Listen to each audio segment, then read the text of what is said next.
in Congress, July 4, 1776.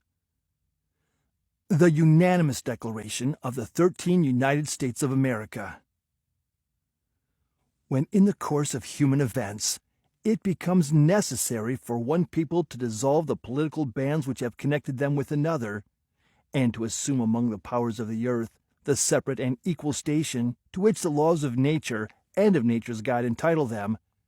a decent respect to the opinions of mankind requires that they should declare the causes which impel them to the separation. We hold these truths to be self-evident, that all men are created equal, that they are endowed by their Creator with certain unalienable rights, that among these are life, liberty, and the pursuit of happiness.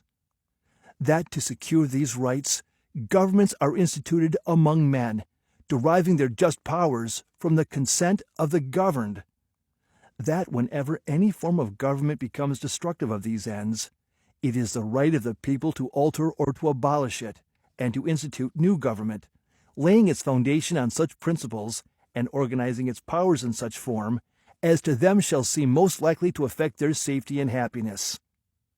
Prudence, indeed, will dictate that government long established should not be changed for light and transient causes, and accordingly, all experience hath shown that mankind are more disposed to suffer, while evils are sufferable, than to right themselves by abolishing the forms to which they are accustomed. But when a long train of abuses and usurpations, pursuing invariably the same object, evinces a design to reduce them under absolute despotism, it is their right, it is their duty, to throw off such government, and to provide new guards for their future security. Such has been the patient sufferance of these colonies, and such is now the necessity which constrains them to alter their former systems of government. The history of the present King of Great Britain is a history of repeated injuries and usurpations, all having in direct object the establishment of an absolute tyranny over these states. To prove this, let facts be submitted to a candid world. He has refused his assent to laws, the most wholesome and necessary for the public good. He has forbidden his governors to pass laws of immediate and pressing importance, unless suspended in their operation till his assent should be obtained, and when so suspended, he has utterly neglected to attend to them. He has refused to pass other laws for the accommodation of large districts of people, unless those people would relinquish the right of representation in the legislature, a right inestimable to them and formidable to tyrants only. He has called together legislative bodies at places unusual, uncomfortable, and distant from the depository of their public records, for the sole purpose of fatiguing them into compliance with his measures. He has dissolved representative houses repeatedly, for opposing with manly firmness his invasions on the rights of the people. He has refused for a long time, after such dissolutions, to cause others to be elected, whereby the legislative powers, incapable of annihilation, have returned to the people at large for their exercise, the state remaining in the meantime exposed to all the dangers of invasion from without and convulsion within. He has endeavored to prevent the population of these states, for that purpose obstructing the laws for naturalization of foreigners, refusing to pass others to encourage their migrations hither, and raising the conditions of new appropriations of lands. He has obstructed the administration of justice by refusing his assent to laws for establishing judiciary powers. He has made judges dependent on his will alone for the tenure of their offices and the amount and payment of their salaries. He has erected a multitude of new offices, and sent hither swarms of officers to harass our people and eat out their substance. He has kept among us, in times of peace, standing armies without the consent of our legislatures. He has affected to render the military independent of and superior to the civil power. He has combined with others to subject us to a jurisdiction foreign to our Constitution and unacknowledged by our laws, giving his assent to their acts of pretended legislation, for quartering large bodies of armed troops among us, for protecting them, by a mock trial, from punishment for any murders which they should commit on the inhabitants of these states, for cutting off our trade with all parts of the world, for imposing taxes on us without our consent,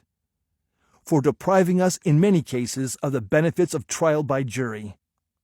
for transporting us beyond seas to be tried for pretended offenses, for abolishing the free system of English laws in a neighboring province, establishing therein an arbitrary government,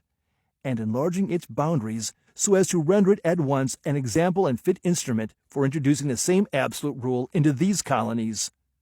for taking away our charters, abolishing our most valuable laws, and altering fundamentally the forms of our governments, for suspending our own legislatures and declaring themselves invested with power to legislate for us in all cases whatsoever. He has abdicated government here by declaring us out of his protection and waging war against us. He has plundered our seas, ravaged our coasts, burnt our towns, and destroyed the lives of our people. He is at this time transporting large armies of foreign mercenaries to complete the works of death, desolation, and tyranny, already begun with circumstances of cruelty and perfidy scarcely paralleled in the most barbarous ages, and totally unworthy of the head of a civilized nation. He has constrained our fellow citizens taken captive on the high seas to bear arms against their country, to become the executioners of their friends and brethren, or to fall themselves by their hands. He has excited domestic insurrections among us, and has endeavored to bring on the inhabitants of our frontiers the merciless Indian savages, whose known rule of warfare is an undistinguished destruction of all ages, sexes, and conditions. In every stage of these oppressions, we have petitioned for redress in the most humble terms. Our repeated petitions have been answered only by repeated injury. A prince, whose character is thus marked by every act which may define a tyrant, is unfit to be the ruler of a free people. Nor have we been wanting in attention to our British brethren. We have warned them from time to time of attempts by their legislature to extend an unwarrantable jurisdiction over us. We have reminded them of the circumstances of our emigration and settlement here. We have appealed to their native justice and magnanimity, and we have conjured them by the ties of our common kindred to disavow these usurpations, which would inevitably interrupt our connections and correspondence. They too have been deaf to the voice of justice and of consanguinity. We must therefore acquiesce in the necessity, which denounces our separation, and hold them as we hold the rest of mankind, enemies in war, in peace, friends. We, therefore, the representatives of the United States of America, in General Congress, assembled, appealing to the Supreme Judge of the world for the rectitude of our intentions, do, in the name and by authority of the good people of these colonies, solemnly publish and declare that these united colonies are, and of right, ought to be free and independent states, that they are absolved from all allegiance to the British Crown, and that all political connection between them and the state of Great Britain is and ought to be totally dissolved, and that as free and independent states they have full power to levy war, conclude peace, contract alliances, establish commerce, and to do all other acts and things which independent states may of right do. And for the support of this declaration, with a firm reliance on the protection of divine providence, we mutually pledge to each other our lives, our fortunes, and our sacred honor.